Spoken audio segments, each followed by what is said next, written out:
आज मसला यह है कि हमने अपनी दुनियावी ताकतों को तो पावरफुल किया। आज इतना तो है कि मैं डॉक्टर हूँ, मैं PhD हूँ, मैं इंजीनियर हूँ, मैंने इतना दुनिया में पढ़ा लिखा, मैं फला ओहदे पर फायद हूँ। लेकिन मौला फरमाते हैं ये दुनियावी ओहदे अपनी जगह, तुमने तरक्की की, अपने लिए तरक्की की, अपने औलाद के लिए अच्छा घर बनाया, अपने लिए अच्छी गाड़ी ली, अपने असबाबे जिंदगी को तुमने फराहम किया, लेकिन ये बता तुमने अपने रूहानी मकाम को कितना बुलंद किया?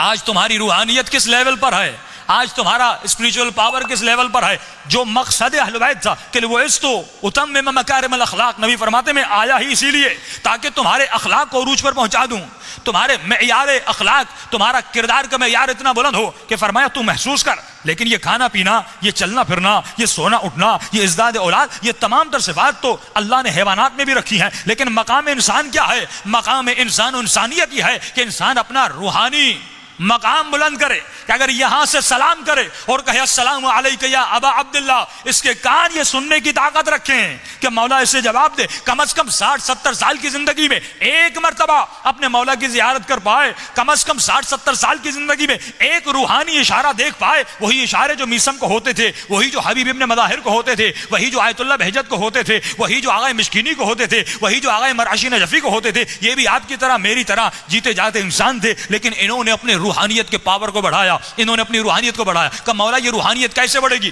पहली बात इमाम ने फरमाया अल अक्ल मौबिद रहमान, अपनी अक्लों को बुलंद करो।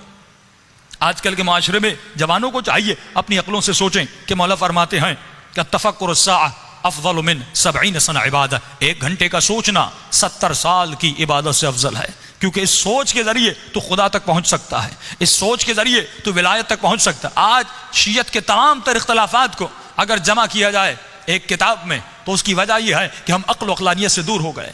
अगर अक्ल अक़लानियत हमारे मजहब में आ जाए, हम ये सोचें कि हमें इल्म कहाँ से लेना है, हम ये सोचें ये तमाम तर दलाइल मजहबी और तमाम तर दलाइल अक़लिया जो हैं ये कैसी हैं, ये अक्ल के जरिए से हल होती हैं। मेन तरीन पॉइंट हमारे उसूल दीन है कि मौला फरमाते जो इंसान नमाज से दूर है, जो इबादत से दूर है, जो जिक्र खुदा से दूर है, इसकी वजह यह है कि इसकी तौहीद सबसे ज्यादा कमजोर है।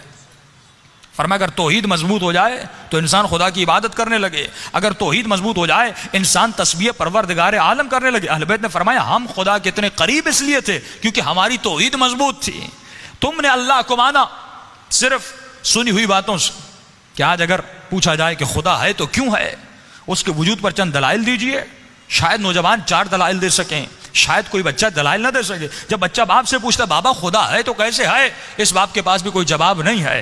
फरमाया स्टडी करो, सोचो और समझो, अपने रब तक पहुंच सकते हो। अगर तौहीद मजबूत होगी तो नबूवत मजबूत होगी। इसीलिए इमाम से पूछा कि मौला अगर क़यामत के दिन खुदा ने सवाल किया कि तुमने मुझे क्यों माना, और अगर आपने जवाब ये दिया कि परवरदिगार मैंने बाप के कहने पर तुम्हारा कलमा पढ़ा, मैंने मौलवी के कहने पर आपका कलमा पढ़ा, तो अल्लाह की आवाज़ आएगी ये दलील काबिल कबूल नहीं। अगर मैं तुम्हारी ये दलील मान लूँ तो उस बुत परस्त की दलील भी बड़ी मजबूत दलील है कि जब उससे पूछा जाता है कि तुमने बुतों को सजदा क्यों किया, वो कहता है क्योंकि मेरे आबा व अजदाद ने कहा, मेरे मोहल्ले वाले ने कहा, मेरे रिश्तेदारों ने कहा, जिस माहौल में मैं पला उसी माहौल में बड़ा हुआ। मौला फरमाते मोमिन मच्छर की तरह नहीं होता, जहाँ की हवा चली वहाँ पे चला जाए। मोमिन मजबूत पहाड़ की तरह होता है, इसके अकायद मजबूत होते हैं, ये अपने उसूलों का कभी सौदा नहीं करता।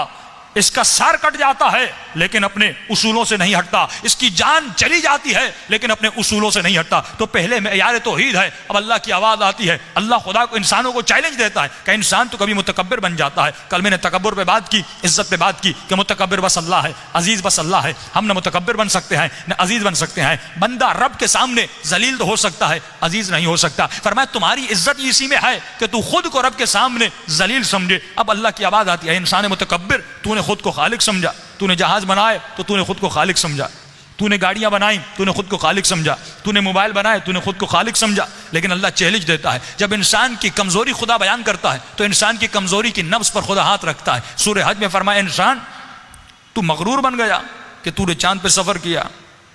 आज इंसान में गुरूर आ गया, कहता मैं खुद खालिक हूं, मैं चांद पे चला गया, मैंने इतनी चीजें बनाई। लेकिन ये शय याद रखी, अहले बैत फरमाते तू जितनी चीजें बनाएगा वो चाहता कयामत तू बनाता रहे, लेकिन तेरा कमाल ये है कि तू जो भी चीज बनाता है किसी शय से बनाता है। यानी अगर आपने जहाज बनाया तो किससे बनाया, लोहे से बनाया, गाड़ी बनाई लोहे से बनाई, शीशा बनाया मटेरियल जो दुनिया से निकला, जमीन से निकला, उससे बनाया, कपड़े बनाए कपास से बने। यानी तो जो भी चीज तू बनाता है किसी शय से बनाता है, लेकिन तेरा रब वो है जो ला शय से शय बनाता है।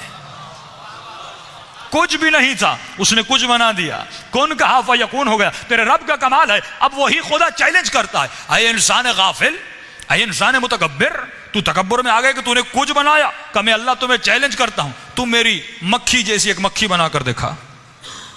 ये मक्खी कितनी छोटी, कल मैंने अर्ज किया ना, तू मेरी मक्खी जैसी एक मक्खी बनाकर देखा। यहां तक कि खुदा ने चैलेंज किया कि मक्खी तो अपनी जगह, अगर तुझ में ताकत है, अगर तुझ में दम है, तो फरमाया जब तू सुफरे पे बैठता है, ये मक्खी तुम्हारे खाने से एक जर्रा मुंह में लेती है और चली जाती है। अगर ताकत है, इसे रोक कर इसके मुंह से ये जर्रा निकाल। फरमाया जब तू कमजोरी पे आ जाए तो एक मक्खी को नहीं पकड़ सकता, लेकिन जब मैं तुझे इज्जत देता हूं, जब रूहानी मकामात अता करता हूं, तो तू मेरे मलाइकों से भी ज्यादा आगे बढ़ जाता है।